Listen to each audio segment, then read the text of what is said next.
Hey everybody, and welcome to the Rabbit Trail Podcast. We're coming at you from here at Olive Branch Community Church, and this is episode number 122. 122. Look! 122.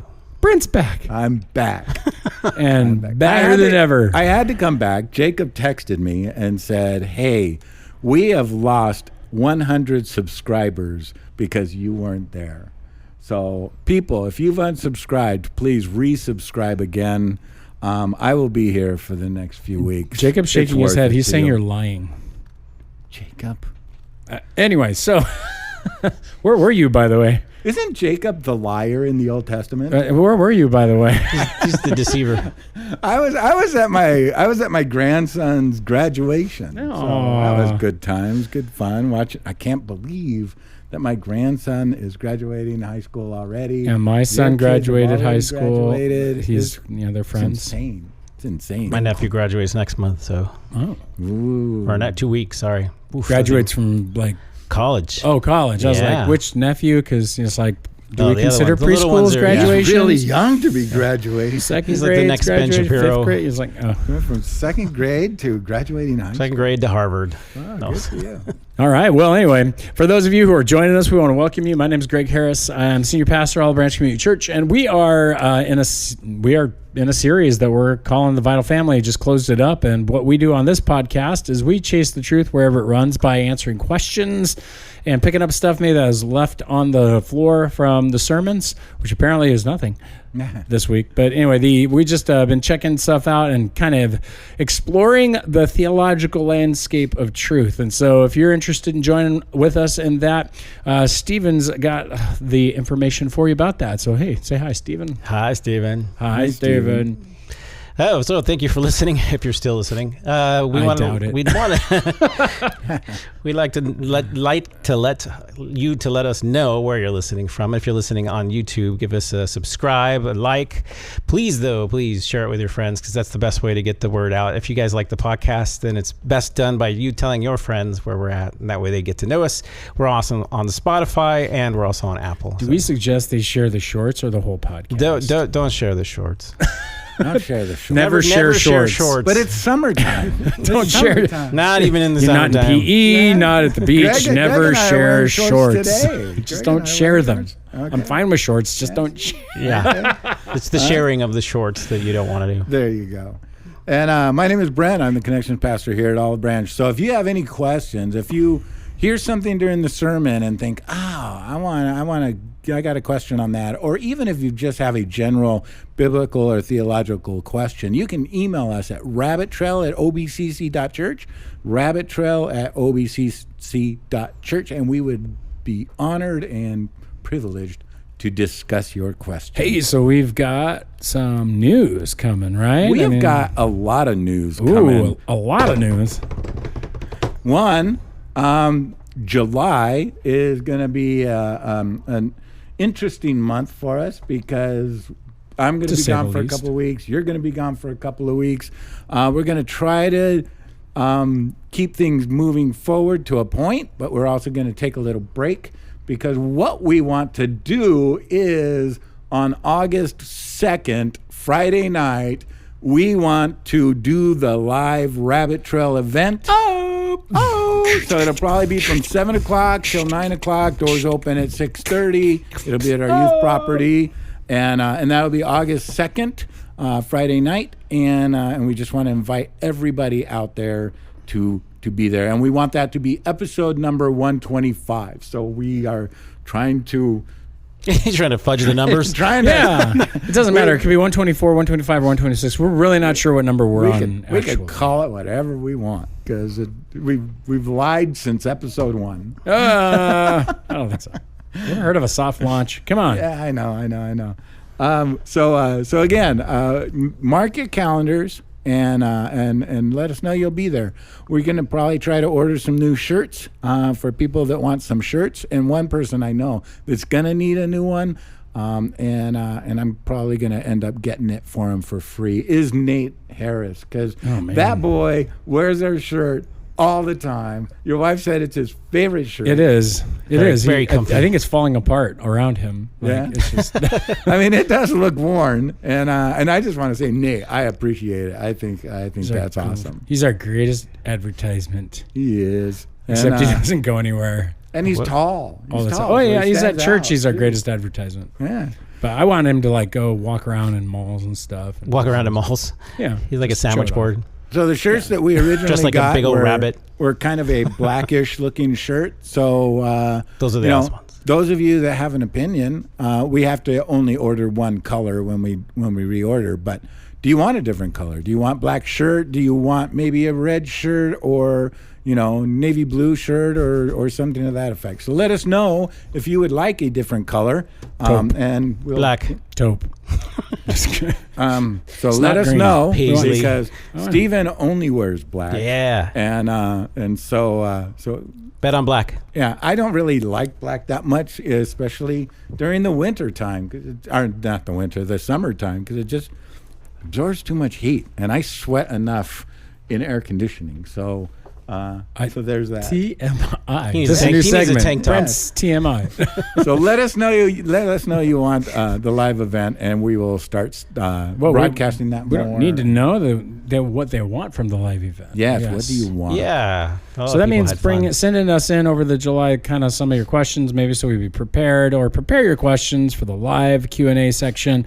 We just want to have some fun, have you guys involved. We'll try to think up some games and stuff or something. We'll figure out how to make it This fun. will be the second will one be we've fun. done. Yeah, this too. will be our second live event. If you guys were there last year, it's going to be fun. There's going to be a lot of laughter. There's going to be a lot of fun and games. Especially when we do like our segments like this one called Brent and His Terrible Jokes. Yes. Ding.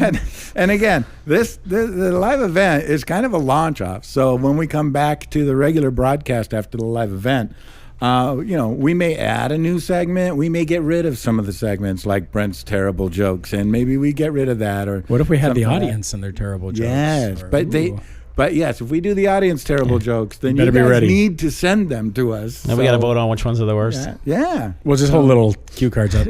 10, negative is- 4. 10 is good. It'll be a range 10 of is not negative 1,000. I'm just kidding. But here we go. We've got a terrible joke, and we do have another church bulletin blooper. Which the is joke- sponsored by our Father's Day play, In Search of the Oh. Holy Grail. There's plenty of dad jokes in there. Or Father Brown, right? Yeah, Father Brown That's has the other some, side, some yeah. good mystery, but the dad jokes are really thick, and some of Yeah. them are similar to the ones that you said. When is the play, real quick? Before It's on Father's Day on the 16th, and then there's one following the 17th and 18th. So if you want to bring your dad, there'll also be we're trying to get a big meat thing for men, so you can get a big box of like frozen meat. box of meat. Box of meat as a That gift is of a raffle giveaway. M-E-A-T, people, not M-E-E-T. Yeah, not some guy who stands up and goes, "Hi, welcome." If anyone can give me a discount on dad's root beer, that's what I'm looking for, but we'll see. There you go. See if I can get all right. that. So back to Brenton's terrible jokes. All right. So the terrible joke is, where was Solomon's temple located? On the side of his head. I think I actually said that one last week, didn't I? Yeah, so we had Did two you? Yeah, two Maybe. temples. Yeah, I don't you know. said that Did joke. you? Maybe It's on the this. exact same I don't joke. know if it's this or on another one. Deja but vu, I'm having flashbacks. I'm having flashbacks too. I'm like, wait, I know the answer to this. Yes, If I said that last week on the podcast, my apologies for not knowing the answer. If you said it on the podcast, I'm sorry. I didn't listen. You didn't listen to the podcast? All right, did then not let us listen know to it if yet. you've heard this joke before. Yes. What podcast? Next Sorry. week it'll be the same one. Sorry if It's a senior sorry moment. if I used Greg's terrible joke from last week. But I tried so to give again, it to you, church see? bulletin bloopers. One of the church bulletin lines said, "Don't let worry kill you. Let the church help." Boom, chakalaka. So I know some churches that might be true for yes, it. yes.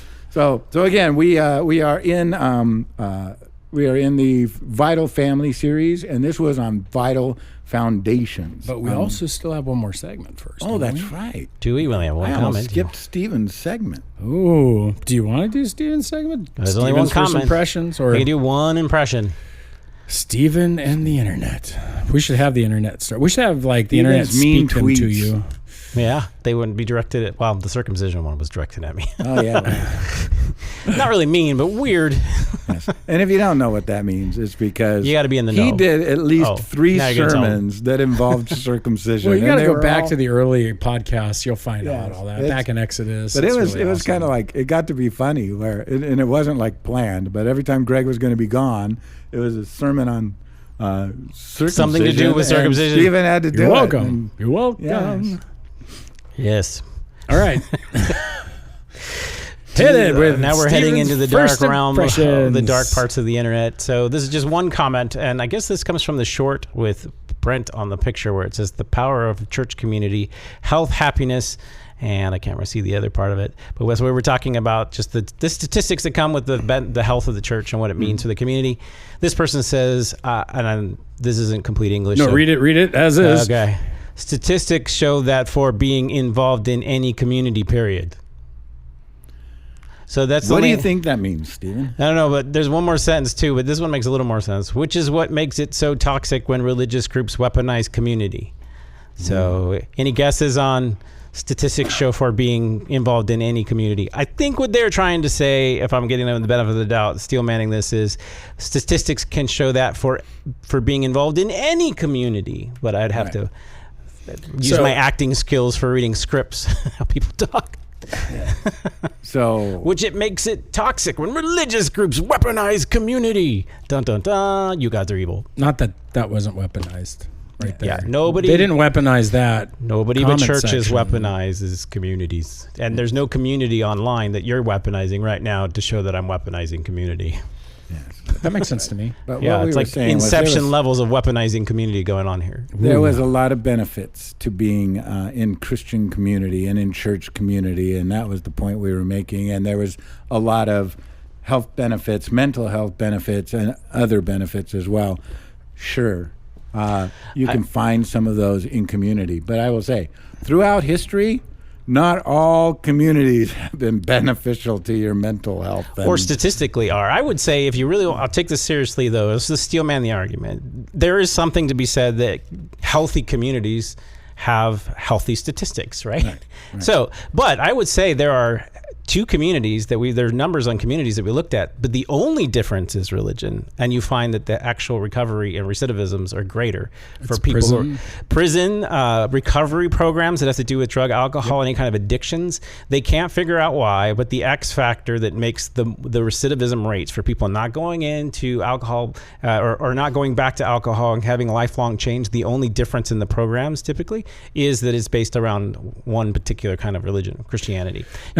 You can add confounding variables. There might be reasons for that, but the statistics prove that when you add Christianity to a program, that two groups are identically the same, then the rates of outcomes are different. Right, and I'll give to the person that we actually weren't making the claim that only church community works. I was speaking to Christians, and so we're talking about. We're talking about ourselves. Christians should come to church. In fact, in the Surgeon General warning that was just laid out, advisory warning that was just put out, basically social connection advisory. It's increased so badly. The Surgeon General is talking about loneliness and the need for social connection. He talks about three parts that fall under vital components of a social connection: structure, which is the number of relationships, the variety of relationships, and the frequency of interactions; the function, to the degree at which you can be relied on it can be relied on for various needs; and the quality, the degree at which the relationships and interactions with others are positive, helpful, or satisfying, or negative, unhelpful, or unsatisfying. And I'm just going to say, the church excels at all three of these areas, even though they didn't even examine churches. Like, they didn't even put it in the thing because they got this weird separation of church and state mentality or something. But when you talk about structure, you're not going to find anywhere else where you're going to have a massive diversity like you do in a church. Whether it's like a socioeconomic, whether it's what people struggle with sexually, sinfully, or you name it, what people are dealing with, different jobs, different businesses. Yes, there's diversity at your workplace. Absolutely. You're going to be there regularly. But how often do you get to have the quality in which you're able to talk to them, engage with them, hang out with them, have good positive interactions? And look, oftentimes people who come to church and think negatively about the church come with that negative interpretation before they walk in the doors. I have found that oftentimes church is, like you say, a Rorschach test. If you think they're judgy, you come in and you go, well, see, it's all judgy. If you come in thinking, oh, okay, I need people, you'll find people who are ready to help meet your needs. If you're expecting everybody to come to you, well, that might not necessarily happen, right? And so, but the idea of the function, the degree to which others can be relied on for various needs. The church is one of the few places, religious groups, like let's say the church, we'll say mosques, and we'll say like temple and that kind of stuff. Like the church is one of those places that honestly is a consistent, regular meeting group of diversity in which you have opportunities to engage with whoever you want. They have support systems. They have a massive amount of connectivity. And to me, it's like that's just I don't know anywhere else you're going to find that anymore. Like you can go to the bar, you're going to have always positive, helpful, satisfying relationships that happen at the bar once a week. Is this profiting a good fellow? You go to work and sometimes you don't have the quality connection. You go to you go to your group where you're going to be anonymous, and you're really not supposed to say hi to each other when you leave your anonymous group outside because you're anonymous. So you're going to get the need met, but without the quality and you've got the structure. So to have all three of these components in one place is a powerful thing, and that's what I think church provides. And yeah, I think other communities could do that, bowling teams or whatever, but I just don't think that the diversity is going to be there like you have at a church, where they're going to do everything from drama, music, art pieces, conversations about philosophy, ethics, family life. I mean, I think people don't realize just what kind of conversations are happening in churches. Do you guys? I mean, when you talk to your average person outside of the church, that we've got nerd conversations to sports conversations to family units to philosophical depths to theological ethics to questions about political situations and social struggles. I think people that would think we just sit around yelling at other people. Or get programmed in some way. Like you're just sitting there being told what to think. Yeah, like you don't, I'm...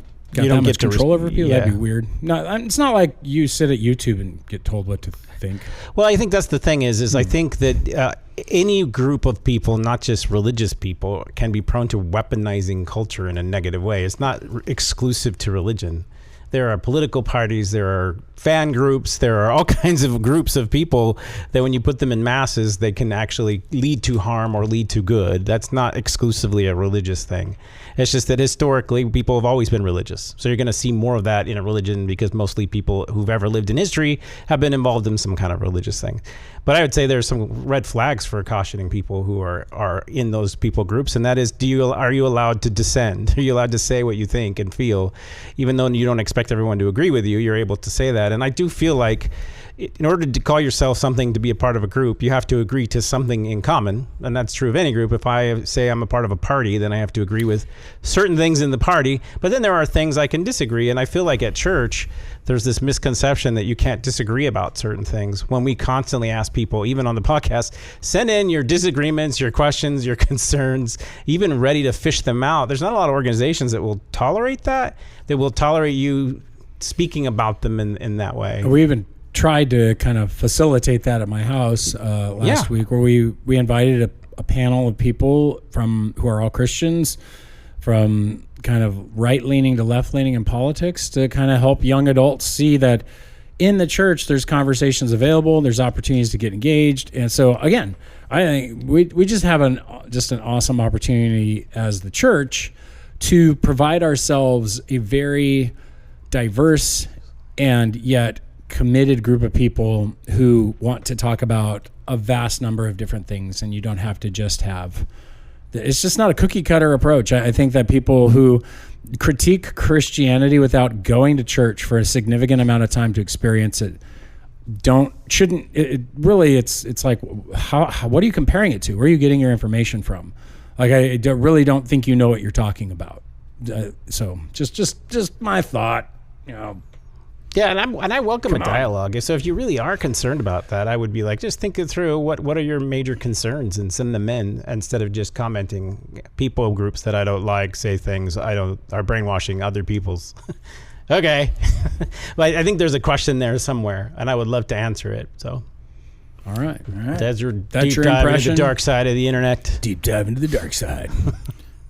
So I let you guys talk because I was totally lost trying to find something. Yeah, you were totally not paying attention. I was totally lost because I was trying. It's like Brent thinking wasn't about- at this one. He came back but didn't join us. I know. Come back. I will say that I actually am that way in life. I just check out. What were you trying to find? You know what? It was so Because I important. was going to talk about the verse from Sunday. As we're kind of going into the sermon, and talking about building a house on the rock, building a house on the sand. Matthew. And for some reason, I had Matthew 6 written down, and I kept reading through Matthew 6, going, "Where the heck is that?" 7 and I at the realized end. it's on 7. So it's on chapter 7. So, boom, chakalaka. I'm going to revoke your pastor's license. I just get locked in, and I don't know why I had that written down, but. Because there's other passages that are in 6 from the verse. Yeah. We review a lot of 6 I for the know, practices. I know. So. But it's kind of like when I'm sitting in there listening to Greg's sermon and there's not the paying verse- attention. The He's like- verse, but it's the wrong Matthew the wrong 6. He address, just keeps drawing you 6s do all over your sometimes. page. He's like, 6, Matthew 6. Wait. Oh, no. You wrote 666. It's so bad. All right, so in Matthew 7, you were talking about you're talking about the man who builds his house upon the rock versus the man who builds his house upon the sand. The man who builds his house on the sand is like a man who hears my words and does not do that. So it's important to do these things rather than just to hear these things or listen to these things, or action is better than knowledge.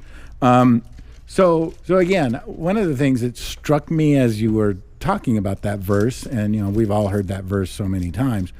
Wise man built his house upon the rock, and those rains came down, and the flood came up. But the one thing that hit me was, okay, the Bible doesn't tell you, and this isn't like a theological statement here, this is just an observation, but the Bible doesn't tell you can't build your house on the sand, right? He's just... It says you're a fool if you do. That's basically foolish. Did I say that? I didn't think I said that you can't. No, you You did got not choices. say that. No, it's just these are the things that go on in my There's head. lots of choices He's here, like, folks. he's like, the Bible didn't say you couldn't touch the hot stove. I mean, you can totally do it. It's exactly. totally fine. The Bible didn't say you couldn't throw yourself off it. So it's just it's Just I dumb. was just thinking, okay, the Bible doesn't say you can't do it. You could build your house on the sand, and you could live in that house for quite some time. The question is it would not withstand a storm. It would not withstand crisis. So the wise man builds it on a rock where it's going to weather those difficult times. And it just got me to thinking, what are some of the weak foundations, the foolish foundations? What are the sandy ones? The what? The sandy ones, yeah. Every time I hear that this. that you see where people build their foundations on these things that fall apart in the times of difficulty, struggle, and storms. Steven looks like he's I chomping at just the bit, every ready to time I go. hear this verse, I think of all the wealthy people who live in Malibu who consistently built their house on sand and it falls in every particular storm. So And the then they insurance rebuild companies it, don't help. Yeah. Then they rebuild it and then falls in again another 10 years. It's like every 5 to 10 years somebody loses a house in Malibu. And And then then the media cameras out there with their Who pictures would have showing thought it this off. was going, going to happen? these crying celebrities. What am I gonna do? But really, I mean, one of the things when you're saying that, right? I heard a story once, and they were talking about like houses being built on cliffs and Malibu Get and the whatnot. slip. And really, there's erosion every year. Yeah, it's a slippery. So it's not like if your house at It's some just a point matter is of going when. to fall. It is when. It's a status symbol. Can my house fall and rebuild it? Yeah, sure. Or build it care about far anything I enough own. away that it's It's going to such a I drive my Tesla into a wall. I don't care. I got another bunch at of some millionaire. point, yeah, it gets closer and closer. Dude, to I want that destruction. architect gig right Yeah. there. It's like I imagine built there are you- just people who spend their entire career rebuilding the same old houses over and over again on Malibu. I think it was in the San Diego area, maybe La Jolla area or something. We were kayaking with the grandkids, Nancy and I, and we brought the 2 grandkids and we're doing that. And one of the houses up there, and somebody was telling us that they built the pool right on the edge. They're like, we don't want just the And- water in the ocean. and within we a want water month- right next to the house. I mean, it was this, and it had to be millions of dollars of a house. And within months, that pool fell into the and ocean. I mean, it just, the wall fell and it was worthless, and then the property became condemned, and it's like this. I'm sorry. $1 million mansion. The rains came down. That is and empty. the floods That is came empty up. and uninhabitable, and it's like, wow. I mean, I bet it's inhabitable by somebody. I would. Somebody I would, wants to inhabit that. I wouldn't go house. swimming, maybe, but I would inhabit that house. That wouldn't be bad. That's crazy. That's So what I think anyway. of. That's what's going through my head during the sermon. So Just thinking of houses falling off of Malibu. so Going, who's- man, this what- is still relevant. So what kind of life situations? Well, again, I think that the first thing that he's claiming is that the first bad foundation is somebody who just sits in church and listens to Jesus' words and goes, "Those are so cool," and never does them. Makes me feel good. Yeah, it like literally they go, "I know I should pray, I know I should read the word, I know I should fast, I know I should engage and give, but I know I should have self-discipline and stay I on should this path. seek. I shouldn't have anxiety, and I need to trust the Lord with my goods, and I need to use my goods for storing up good works for the treasures in heaven. Yeah, I get all that stuff, but I ain't never gonna do it. Like, yeah, that's when your life's gonna fall apart. Like, you're gonna be greedy. You're gonna be anxious. You're going to just constantly be giving into your desires because you don't fast. You're not gonna be asking God for the things that you need. You think you're gonna have to do it all yourself, or you're gonna be arrogant and show it off to everybody. So everybody sees how great I am. That kind of stuff. And neither of those lead to a life that is going to survive the judgment.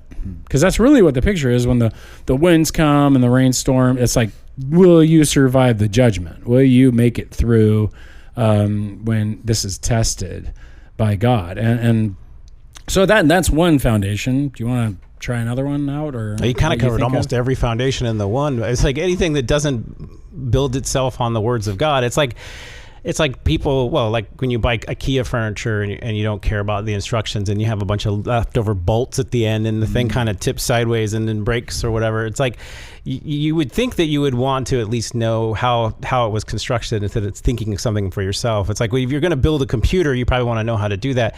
And everyone thinks, I don't need that. And I'm thinking, well, the person who designed you, the person who created you, the person who knows and modeled the behavior himself, is like the inventor created it in front of you and showed you how it works. You would think you would want that person's advice on how to live, the owner's manual, the operator. But if you really don't think he's the God, then yeah, you're going to try to build your house the way you think. It's funny you say IKEA furniture. My youngest daughter, Corinne, she's love her to death.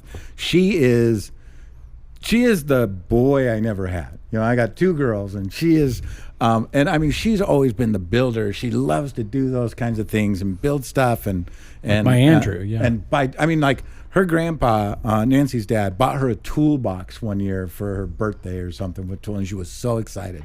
And so when it comes to IKEA furniture, she's a lot like me when it comes to being ADD and I just want to get things done and I don't want to read directions. And so we bought this filing cabinet thing, like a big 2-drawer long thing, and she put it together really quick, and she looked great.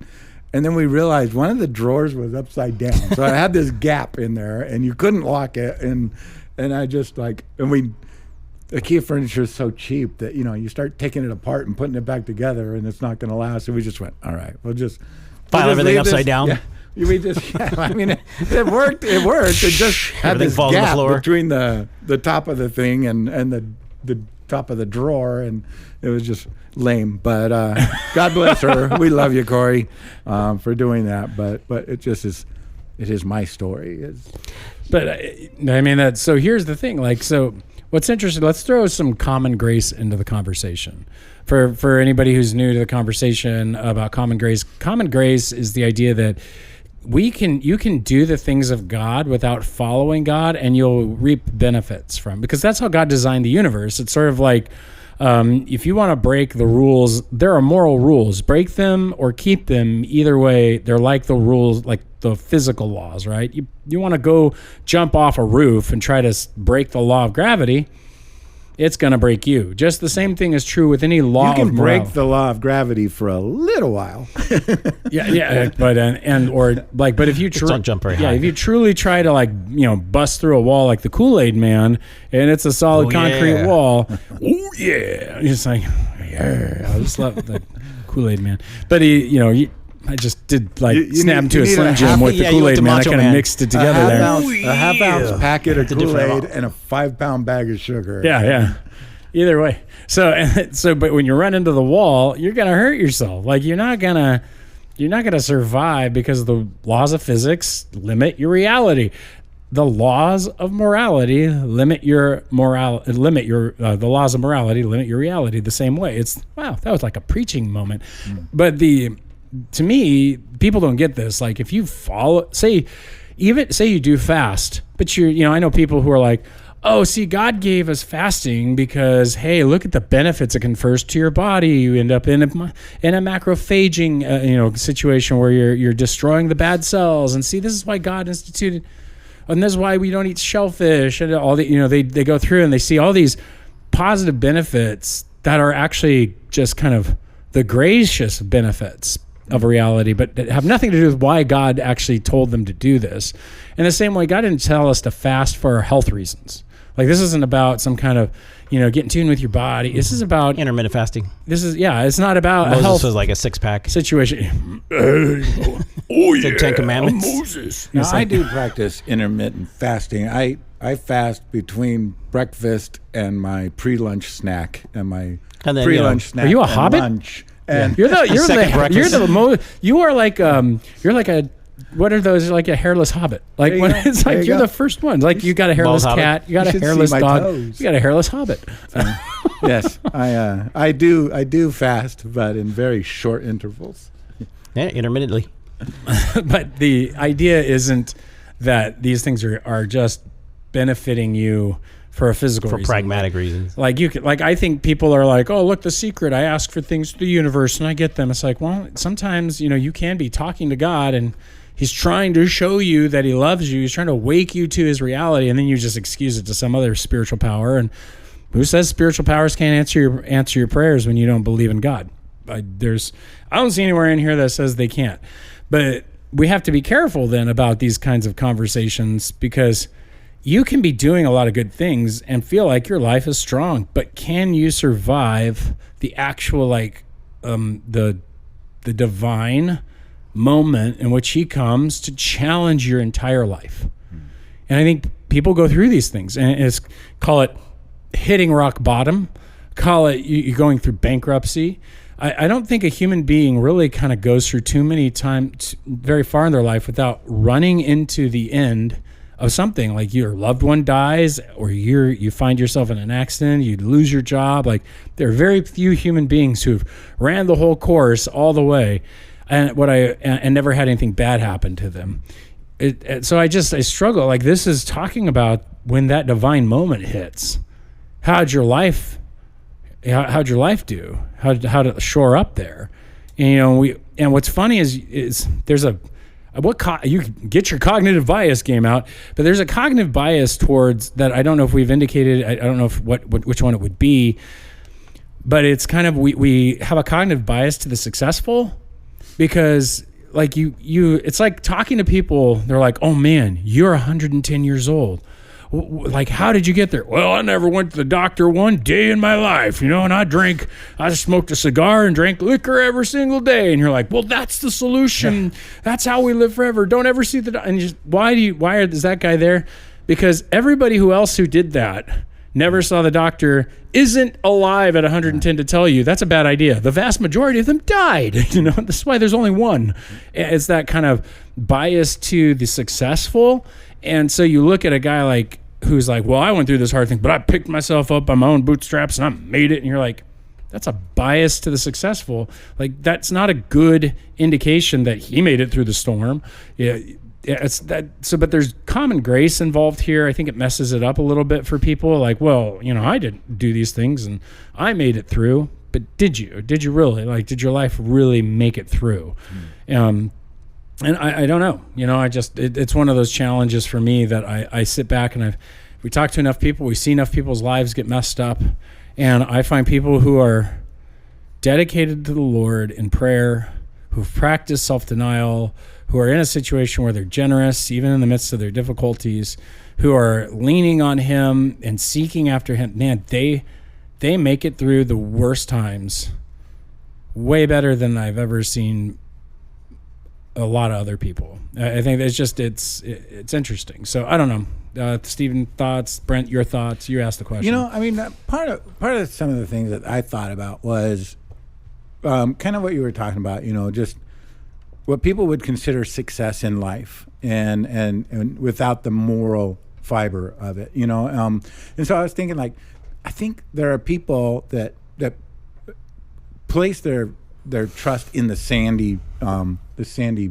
foundation, in the sense of, like, people who live lives of deceit. You lie, you cheat, and you steal. And everybody kind of knows that you lie just to benefit yourself. And so, yeah, you might reap some material successes or get your way more often than not because you lie through there and not necessarily face all the consequences that you normally would. But then again, when those storms hit and you need somebody to believe you and trust you, that's not there, and you are frustrated, and it's like that boy who cried wolf, right? And it's just like, no, I'm serious this time, and it's like, yeah, I don't buy it. I'm not falling for that again. And you see it in marriages, where people are not being integrous in their marriage, and then when things are falling apart, they promise, and they've heard that too many times, and everything's falling apart, and they're absolutely devastated. So again, it's like that idea that, you practice these things that are not built on the rock, and you may feel as though you're finding benefit in it, but you're not. And at one day, it will all come crashing down. Well, and that all is in death, right? Because I'm looking at the list here, and I'm thinking, this is judgment, yeah. Yeah, and then I'm looking at what Jesus tells us to do, right? So even in the prayer, it's so simple to take the Lord's Prayer and just, Our Father in heaven, I want your name to be made holy. So I'm not going to worship God. I'm going to trust another God, right? I'm going to trust Buddha. I'm going to trust Allah. I'm going to trust the God of America, Mr. Everybody Goes to Heaven kind of God. Or I'm going to trust, I guess that would be the God like the whatever, a Hindu god, Brahman, or you name it. And really what you wind up in is like, is that God actually powerful enough to help you? I mean, if you start looking at it, they're capricious at times. They don't really care. Some gods are not there. It's just, you got different gods that are powers in this world that honestly doesn't really work. Then you get into the idea of like, okay, I'm not going to trust, I don't want to do God's will. I'm going to do my will. I'm going to trust myself. I'm going to trust my desires, my things. And I'll be honest, I've watched so many people now trust their desires, and it leads them to far greater problems, like especially like marriages and parenting and drugs and alcohol addictions and so much stuff, because hey, I just want what I want, and so many people just, I guess I hate to say it, but it feels like they lie to themselves, like it's not that big of a deal. I don't really have a problem. And if you sit around and I've been to AA groups, and I've been to like SA groups, I've been to all kinds of different like recovery groups, and they all say the same thing. It was like, I just swore I didn't have a problem. And then somebody defined addiction for me, or somebody told me, and I was like, oh my gosh, I got a bigger problem than I ever thought. And so many people think it's got to like ruin your life for it to be an actual real problem. And it's just waiting for the right circumstance to ruin your life. And I've just, this whole, do what your heart tells you to do. When you wish upon a star, makes no difference who you are. As that's like the scariest concept. Anything your heart desires will come to you. It's like, ooh, like my heart desires a lot of wicked, bad things. Even if that were true, I don't know if that'd be a good thing. For some people, getting their heart's desire could be the worst thing for them. What about Hitler? You know, he wished upon a star. Yeah, that's what I always say is like, trust in your heart. And I put said Hitler at the bottom of the comments. Yeah. You just add that to everything. It's kind of funny because it's like, believe in yourself, said Hitler. Like you wouldn't want everybody to believe in themselves all the time. Just you. So let's just your friends. Believe in your heart, which is nothing is more corrupt. And well, isn't that funny? Because that's what we did earlier. Like when when we were talking about that comment about community. Well, the statistics say any community will help you out. says Hitler. It's like, you think the Nazi community was a good one to join? Like, that was really helpful. Well, you if you're German. Connected. For a time. Yeah. Until the Allies invade. Whoa, yuck. Yes. But it's kind of funny. The said Hitler quote would be weird. Yeah, just to me, it's one of those things where we are getting down to the core foundations when you're talking about what do you rely on? Like, what is it that you're willing to base your life on? And some people say, well, you can't know that. So that to me is a bit like saying, well, you can't know what the soil is, but I'm going to build my entire existence off of it. Like, I'm going to build my relationships. I'm going to just kind of make it up as I go along. And you're going to end up with a Winchester house where doors open out into nowhere and things are constructed all over the place. And if you think of your life like the parable does, it's not a good enough excuse to say, well, we can't know that, so we could just build anything and somehow that's going to be good. Even if you can't know that, that doesn't mean that the actual building will be successful. But I think you would lament your existence, but it doesn't mean that isn't a possible outcome if you think that way. Yeah, because I go back to your thoughts, right? Yeah. And it's kind of like, this is how Malibu. I see life. Malibu's thoughts, like Maui's even great. Yeah, I was like, is he on that Disney movie? Yeah. No, so the Malibu thought is weird to me because here you have it happening so consistently. The point is, we can all sit back and laugh. You should know better. And yet that is the very parable of the problem. Like, you should know better not to build your house on sand. You should know better not to build your house on your money. Your life on your money, your life on your fame, your life on yourself, your life on your... Because look around. Just look around at all the people doing it for 5 seconds, and you should start to go, that's pretty bad. And who are we to say, well, I'm going to build the one house that never falls down, because I've got it figured out. I figured out how to get it on the sand, and it's like, everybody I've ever met every teenager I've ever met who ever said that wound up with a really bad tattoo. So I'm just something like, it's just like, it just didn't go the way everybody thinks it goes. It goes the way that it always goes. The patterns, they fulfill themselves. You don't have to be a genius. That's what wisdom's about, right? And Jesus is saying it's the wise man. Well, the scariest thing about our culture is that we've removed all traditions that you would even learn from. So the idea is that not only do my parents not know, no one in history can ever tell me how to live my life. Well, that was last week's comment, right? Yeah. Here's some guys talking about some past history, dude, they never experienced. Yeah, in other words, the only way to know something is to experience it yourself. That you can't benefit from anyone else's experience. That sounds like a terrible way to live as an experiment. Well, I don't know if turpentine is good to drink. I haven't had the experience. Like, you can't live from the knowledge of learning from other people. And so that's what I'm saying. Like, when you do that and you look at Christianity, it favors storms really well. And it favors storms historically well. And it's because of the foundation that Jesus is talking about. He's like, you're listening to me and you listen to his teachings. No matter what people believe, everyone's always trying to hold on to Jesus because they like his teachings. They just don't like the conclusions that the teachings often bring, but they often find something in there.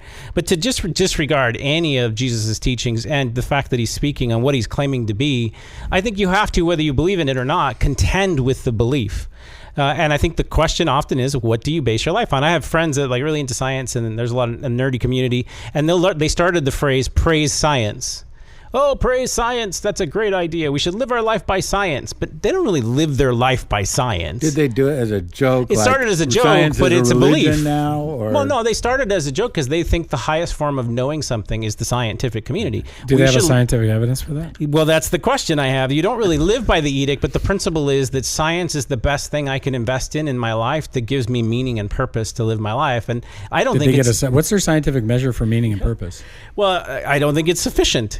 Most people don't go, I need to find out if I scientifically like you. I would like to know the experiment being run currently on meaning and purpose that can pronounce and declare that for us so that we can have a scientific measurement of meaning and purpose that has been upheld in a double-blind or whatever necessary study needs to happen without it being ethically wrong. And it's observable and repeatable. And I want to make sure that ethical those ethics they're running them by have been also scientifically tested and verified through other ethical means that, okay, never mind. Yeah, it's hard. We're just talking philosophy now. Yeah, well, I think I know people hate the big philosophy word, but if in the absence of thinking about what your philosophy is, that becomes your philosophy, not thinking. And so you kind of just do whatever you feel. So your philosophy becomes whatever I feel is what I do. That's a terrible way to build a house. And I'm just saying, like, you should, at the very least, struggle with the issue of the question. Yeah, I think it was a quote from a pretty famous preacher, and he was like talking to a guy who was showing him, oh, look at this amazing postmodern building and this great postmodern construction. And it's like all this stuff. It's like all these weird angles and things. And he's like, yeah, it's so great. We don't follow any of the rules and stuff. It's just amazing. He's like, well, and he just looks at him and says, well, you follow the rules on the foundation though, right? And the guy's like, yeah. Because you couldn't build it without the foundation being set. Right. The thing would fall apart. They just randomly create the foundation. We built it on the sand. It's called the Leaning Tower of Pisa. And just the part of gonna fall over. The part of the common grace, though, is the fact that most people are building something that has lasting stability. That usually is objectively true for all people. You know, people don't believe in anything objective unless it has to do with their life. Usually, you know, and so you don't want to pretend. Well, I can't know if this mask that falls down during the plane while it's crashing is going to have oxygen, so I'm not going to trust it. You know, like I'm going to watch everyone. You're going to at least try to use some of the things to see if they're useful. So people do believe in things when their life is on the line. And that's what I think he's saying. Like, you don't want to wait till the storm or the end of your life to be like, wow, I should have answered this question or thought about it before. Before I thought, well, no one can know this. I have enough time. Or I don't need anyone telling me what to do. No one should ever question me. I'm too busy to dig down to the rock right now. I'm too busy. I'll get there later. Or who are you to tell me that I have to come up with some reason to do things? I'll just do whatever I want. Well, that was your reason, right? Do whatever you want. If everyone was doing that, how would that look like for society? And I think those are philosophical questions. And I think most people don't care to answer philosophical or theological questions until they're in a crisis. And by then, you don't have the mentality oftentimes to sit patiently and figure out what the best solution is. You just go with whatever's going to plug the hole. Even in business practices, and like they tell us, be sure to first think through your procedures, think through your philosophy of how you're going to handle this particular kind of crisis, accusation, et cetera, et cetera. This is what policies and procedures are about. And in a way, for the human life, we call them ethics and action, right? And so have you thought through your ethic? Have you thought through morality? Do you know your standards? Because your values aren't strong enough to keep you through. Your values aren't going to be the thing that actually gives you the right decision making. Values shift and change with the culture. But ethics and morality... And virtue. Well, I think morality comes and ethics are the application of morality to a situation or to a certain condition. But you have to stop and thought about that first. Like in premarital counseling, oftentimes what we're trying to do is give them the moral guideline and then try to show them how that moral guideline is applying in the situations that they're going to run into. Like, have they thought about... If you can't have children, are you going to adopt? Have you struggled through all the problems with in vitro fertilization? Do you know why surrogacy is a moral wrong? Do you understand the scenario that could happen over here if you're told that you have a genetic malady going on with your child? Are you willing to follow through all the way through to birth? These are conversations that you need to have as you're getting married, because it's better to think of them before the scenario hits and have thought through that than to try to think of it in the moment. And it's just harder. It is harder. It's harder to do the work ahead of time. Yeah, but it's better. It's kind of like Dave Ramsey when he's talking about a budget, right? If you don't tell it where to go, you'll wonder where it went. Right. And if you don't have a financial plan, then you're going to everybody else is going to plan for you. Yeah, or the whims will eat your pocket. It's like the death by 1,000 paper cuts. It's like you don't even gonna know where it's at. Like there are times where it's like, where did that go? I thought I had that money, and that's kind of like your life. The things that you hold precious. It's like, where did all that time go? I didn't really have a plan. And so you start to think about this as you get older, and there is a stage of development where they've talked about where you're kind of in your senior years and you don't have as much time or health or strength to go back and fix some of the things. It doesn't mean you're out of time to rebuild new things. You can continue to stop. If you stop building, it's going to get worse. But the idea that you're going to have to come to a point in your life where there's going to be as much time as you think there is, and you never know how much time you have anyway. So it's best to think now while there isn't a particular crisis. And I think that's what wisdom would bring, and to study from the wisdom of the ages. And the Bible's been around a long time, and Jesus is the wisest person who ever walked the earth. And I think that there's a reason why this principle has stood the test of time with many people. So it's just one of those things where I find important that you think you're not going to have to answer it, and I've seen people really struggle with not wanting to answer this. So it's like I don't want to talk about what life is about or what I'm living my life for. So for those of you who are interested in how might you attack a preparation for your foundation, like how do you make sure you're building on the rock? First, I would just advise you to remember that Jesus is saying that these words that I'm speaking to you. So I would say go back and start reading the book of Matthew and start, or at least the Sermon on the Mount. Go through it, and don't go through it once. Go through it a few times. Get some repetitions in. Start meditating on it. Start asking it some questions. As you unpack that, there's going to be things that you're going to notice, like, oh my gosh, in chapter 5, you've got these Beatitudes, and what does it mean to do good works and salt and light? And who are the Pharisees, and what were they up to, and why are these practices important, or what is he getting at here? And what you're going to discover is there's a format to a way that he's calling us to live. And then what you really want to do is not just stop at, hey, that's really cool, I think I understand what Jesus is saying. Like, try it, practice it. Like, go and fast for a day, and go and don't tell anybody about it. Do it in secret. Spend some time in prayer by yourself. Actually give to the poor without telling anybody about it. Turn around and use your money towards something that is going to benefit human beings and other people. Then, if you're sitting in a situation, humble yourself and long for justice for somebody and start praying and asking God to bring it. There's all kinds of amazing actions to be done. If you're feeling anxious, remind yourself of the truth that God knows who you are and he loves you. And so that really what I would argue is that there is enough in this text to help you begin to develop a heartbeat and an understanding of where so much of the rest of the New Testament's ethical training comes from. It can be oftentimes located very easily in the Sermon on the Mount. And so I do suggest that, like, read it through once, then ask a bunch of questions. Read it through again. Do it 30, 40 times. Maybe that's the only thing you read for a whole month, over and over and over again. Just watch what happens. You'll be blown away by how this ethical stuff gets into your life. It was told, I believe, that Gandhi read it every single day, and it's that he read the Sermon on the Mount. He thought it was valuable, yeah. Because he thought it was valuable. He wasn't a Christian, but right.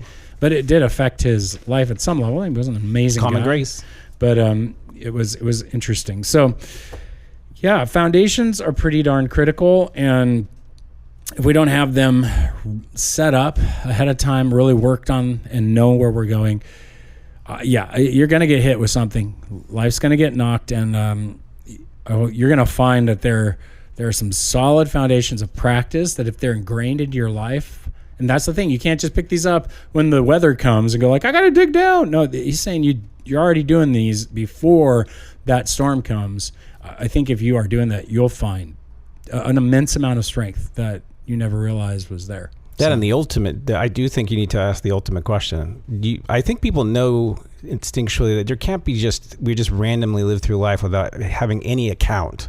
It just feels wrong on some levels.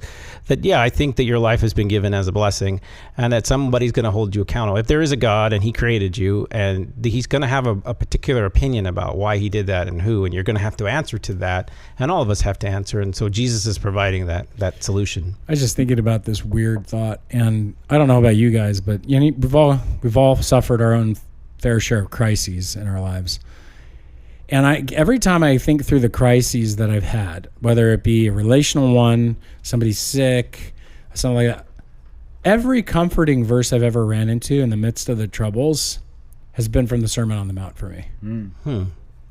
It's either been seek first the kingdom of God and his righteousness, and these things will be added to you. That was a huge one for a very long time for me. And it has been like, one of the Beatitudes that pops up, like, blessed are those who mourn, for they shall be comforted. It's like, I got to hold on to that. That was true. And even when you're not feeling comforted, Right. And often it's this, he knows, the one that comes to my mind so much and so often when it comes to financial struggles or whatever is God knows your need. He knows your needs before you've even asked him. And it's like, ask, seek, and knock. This is in there, right? And it's not just ask. It's like, no, get up now. Go look for it. Go knock on the opportunity. Go take hold of the opportunities. And so often for me, in the midst of a difficulty, these things have shown up to remind me of the practice that I need to step into and continue to work with. When I'm weak in my prayer life, I go right to the Lord's Prayer. It's just over and over and over again. These passages have been a foundation for me personally in relational, health, financial situations. I don't know for you guys if that's been true, but that's my testimony with it. Yeah, and I mean it's just a good warning, and we probably should get on to the question. But I mean, the whole idea, it's not just doing these things. It is about the relationship aspect of it. Which. Because again, we can't just do a checklist and say, okay, I'm doing this, and then you're good. So I think at some point we need to sit down and really evaluate our relationship with God. What does it look like? Is it really a relationship with God, or is it a transaction with him? And because it just goes back a couple of verses, when he's talking about the judgment day, and it's like, on that day, many people are going to come to me and say, Lord, didn't we do these great miracles in your name, prophesy in your name, cast out demons in your name? And he'll go, I never knew you. You built your house on the sand. You thought you had a solid I think that's foundation. why you can't skip that passage. Yeah. Seek first the kingdom of God and his righteousness. Right. Like, seek him. Like, you're going to be, the kingdom of God is not the kingdom. It's like, seek God's rule, seek his presence in your life. It's really the presence of the Spirit of God. The kingdom of God is the presence of the Spirit of God in your life. You're seeking this, because this section where he says, this kind of stuff where he's like, look, it's all so relational, and you can't ignore that relationship. You're right. You cannot just do it. So later it's like, if you then who are evil know how to give good gifts to your children, how much more will your Father who is in heaven give good things to those who ask him? In Luke, the quote is, how much more will your heavenly Father give you the Holy Spirit? Because the point isn't, it's a personal. Yes, yeah, it's the personal. It's the presence. Well, you see him do that, because when I fall back on prayer life, usually it's to the Lord's Prayer, and Our Father who art in heaven, hallowed be thy name. Your kingdom come, your will be done. That sounds like, oh, okay. But then when you see Jesus pray that in the Garden of Gethsemane, I'm struggling, but not my will, your will be done. So he's modeling his own prayer at a time of suffering, saying, I'm acknowledging that I'm in pain. The storm has come. Well, this is my storm, and the temptation for most people would be to not want to do the right thing and weather the storm. But I know that you want me to weather the storm. And so when you get to a difficult point in your life, it's easier to compare those two, because this is him literally applying it. Okay, your will is better than mine. Mm-hmm. And I'm submitting to that because I know you love me. And that's where you get the intimacy where he says, Father. He's like, it's a father and then a father. So he's not just praying this stuff. He's actually got a relationship with the Father, and he's using it in his time of crisis. So it's usually those two when I'm in a crisis and I go, I want to do what Jesus did, and there's his example. That's great. One thing that, just for me, it's a scary verse. I mean, I used to read this verse in Hebrews verses, when I just felt like I needed a kick in the pants. You read the book of Hebrews? But the idea of don't just sit and listen to sermons and do quickie little daily devotionals and just feel like my relationship with God is airtight, because sometimes I feel like some of these verses are pointing to the fact that no, you built your foundation on sand and it's going to fall. Because obviously in this verse, the people think that they're saved. Yeah. They're standing in judgment time going, you. I did. Lord. I read the Bible 66 times. Didn't we do all of these great things for you? And he'll go, I never knew you. Depart from me, you wicked doers. And then, the scriptures also say, work out your salvation with fear and trembling. But I also, you can't just be convinced that you're saved. You have to know that you're saved. And I think that the verse, love casts out all fear. love. If we know that we love God and we are loved by Him, and we can claim those promises, and we can evaluate our relationship with God, which I think a lot of us don't take the time to do, to really sit down and evaluate. I just had a conversation with someone the other day and said, all right, where's your relationship with God? Would you say your relationship is strong? And like, yeah. And I'm like, okay, why? Why do you believe that your relationship is strong? And they were like, well, I mean, for one thing, I pray to God, probably a couple of times a week, and I let Him know what I need. And when when I'm feeling fearful or whatever, I pray. And part of me is kind of like going, like, it almost sounds like the only time you approach God is when you need something from Him, And I said, if that was our relationship, if the only time I ever contacted you was when I needed you to give me something, would you think that was a really good, strong relationship? And they were like, well, no. I'm like, okay.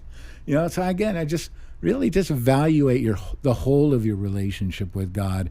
And again, examine the scriptures, examine your heart and your motives, and never take things for granted.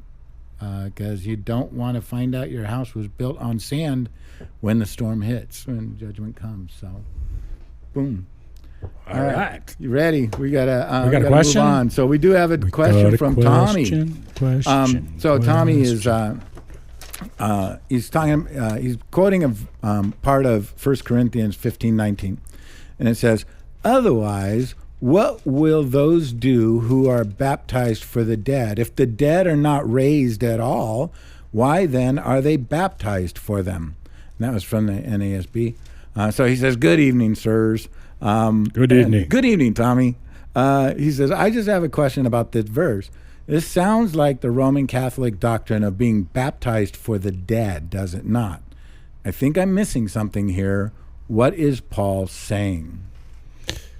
I'm not sure of a Roman Catholic doctrine for baptizing from the dead. Do you know of one? I know there's a Mormon one. I know the Mormon one. That's the one I know. So I'm guessing he meant the Mormon one. So I'll reference off of that, because I've never heard of a Catholic. They Catholic pray. one. They can pray pray to saints through a saint who has died. So the Mormons will actually declare that they will baptize them. That they found somebody in their lineage, and then they'll go get baptized for them in proxy. That's why Ancestry.com and all those are so big, because they are looking. It's part of the religious practice. Yeah. That's part of their march to Mecca is finding out your family tree. It's a euphemism. What's a you? Oh, never mind.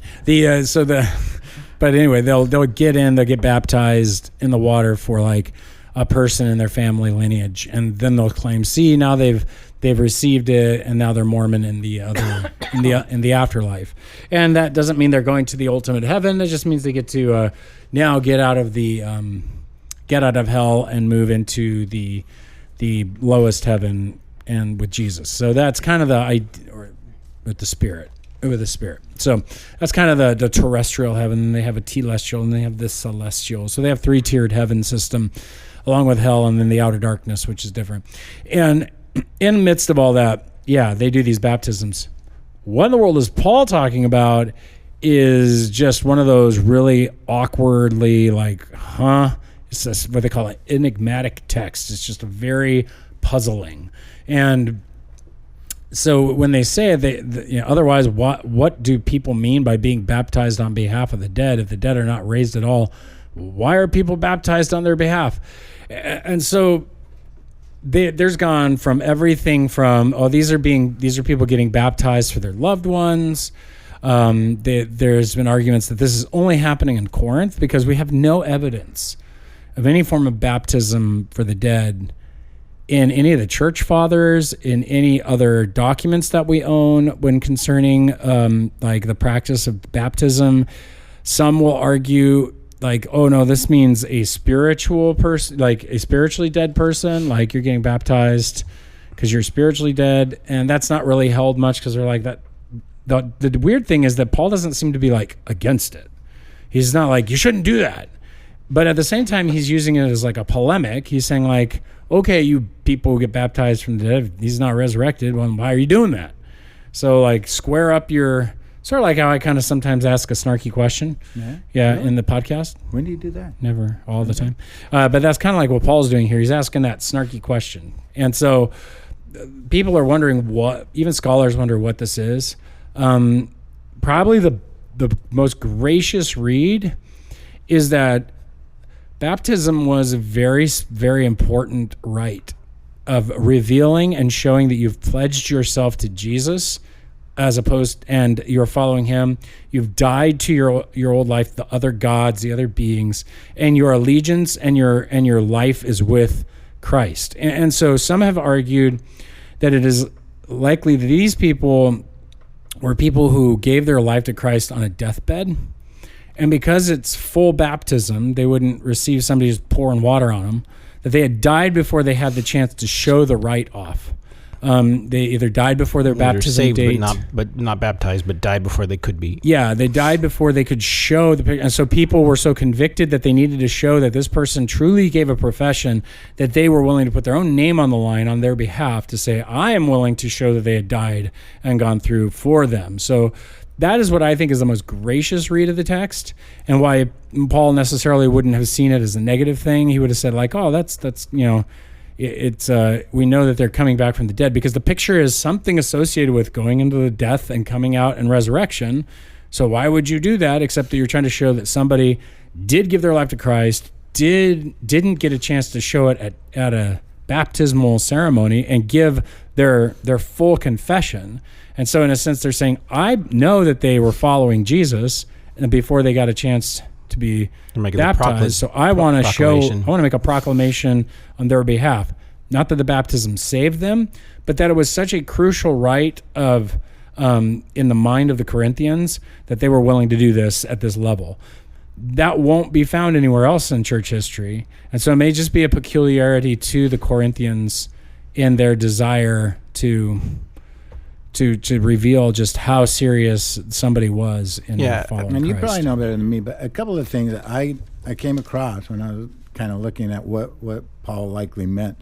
One of the things was that Christians, when baptized, are accepting and confessing their faith in the resurrection of the dead, which is central to the Christian faith. So we are all going to be resurrected from the dead, and it's basically that confession is that. But another view was that living believers are inspired to be baptized because of the influence of deceased believers.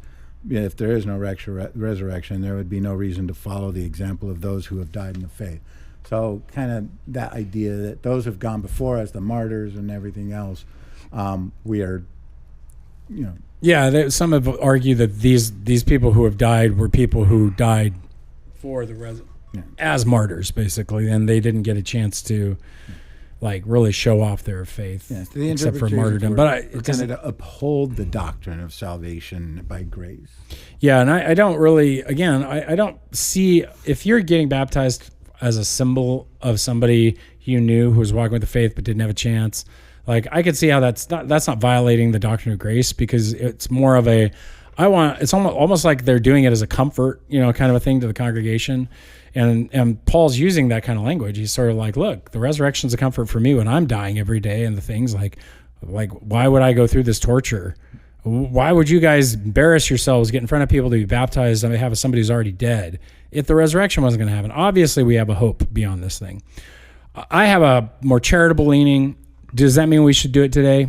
No, I don't really think that we need to do that kind of a thing today. I don't see this as a reading as a prescription. This is just a response to something that was written to him. Observation. That he's responding to. So how would you instruct people when they read something like this to caution away from creating a new practice just because there might be something in here? Because I know that a lot of times is when things are not, there are things that are clear, that doctrinal statements in the text here that you should do as a Christian, and there are other things that are just like this, which are descriptions of something. Yeah, I think again, you should know just ask yourself when you're reading the text, am I being told to do this, or Is this a response? Or is this some kind of like description of somebody else doing this? And that's really critical because there's a lot of Old Testament passages that are oftentimes we read them and we think, oh, I got to do that. I'll give you an example. One of the classic circumcision. Yeah. There you go. Thanks for bringing that up, Stephen. There you go. Yeah. No, actually, I was thinking of like the rich man or the young ruler, where Jesus tells him, "Go sell all that you have and give to the poor, and then and come follow me." Yeah. And people have taken this as like, Francis of Assisi took it as like, oh man, I got to do this. I got to sell all I have and give it to the poor. Charity, poverty. Poverty. And come follow him in that sense. And it's like, well, you're not, that's not, maybe God's calling you to because of the greed in your heart or something like that. But that's a description, not a prescription text. The descriptive text is, this is what happened to this guy. Now, why are we being told this story? The application of that story, that there are things that are within your heart that you may be holding on to that are keeping you from following Christ. You should let those go and follow Jesus. That's the prescription. Mm-hmm. The description of what's happening is not every single Christian or every single person needs to sell everything they've got and do that. Great, because shellfish is back on the menu. Yeah. So very important. Descriptive versus prescriptive. All right. And we have a comment. So I just want to kind of give some light. We got a comment. Yeah. Boom, boom, boom. We actually got 2 comments. One of them was written, though. But a couple of podcasts ago, we were talking about Disneyland, and I kind of went on a rant about Disneyland. And basically, the experience you get at Disneyland, you can also get at the DMV. So, number one, Debbie hit me up in the hallway and said, that made me laugh out loud. I totally agree with you. And then Dolores emailed us a comment, and she said, in light of one of your recent podcasts, who needs Disneyland when you've got downtown Riverside? And then she shared a link titled Riverside Magic, talking about how magical downtown Riverside is now, and that the Riverside employees attended a training academy to learn how to infuse magic in every interaction. So you're coming across the social and civic leaders in Riverside. It should be magical because they've gone through. So like they walk up to you and go, yeah. No, it's like Hogwarts now for Riverside. Yeah, exactly. You go down there and they perform magic. So they're trying to demonstrate magic in every interaction. Downtown Riverside could become the most magical place in Southern California. But thank you for that comment. But I want to remind everybody about this too. To get to Riverside, you have to take the 91 freeway, which again is hours of waiting in line for a few moments of fun. So thank you, Dolores, and you proved my point. Wow, again. zowie. Boom chakalaka. Boom. Well, hey, thanks for joining us. We're going to close this one up with you guys. We hope that you've had at least some insight and some challenge and perhaps some laughs, but we're glad that you joined us as we were just chasing that truth wherever it ran, and it ran in some places, but we are glad that you're joining with us, and we hope that you have a great rest of your week. If you got any questions, you want to email us any information, like you said, we've got this upcoming live one. What day is that on? That is going to be August 2nd, Friday night, 7 o'clock. Your doors open at 6:30. And so send in your questions, your thoughts, your responses to rabbittrail@obcc.church. That's rabbittrail@obcc.church. Otherwise, God bless you guys. Have a great week. And let us know if you're going to be there. Let us know if you need a shirt, if you want a new shirt, and if you want a different color. Or you want a duplicate shirt. Boom. Chakalaka. Bye.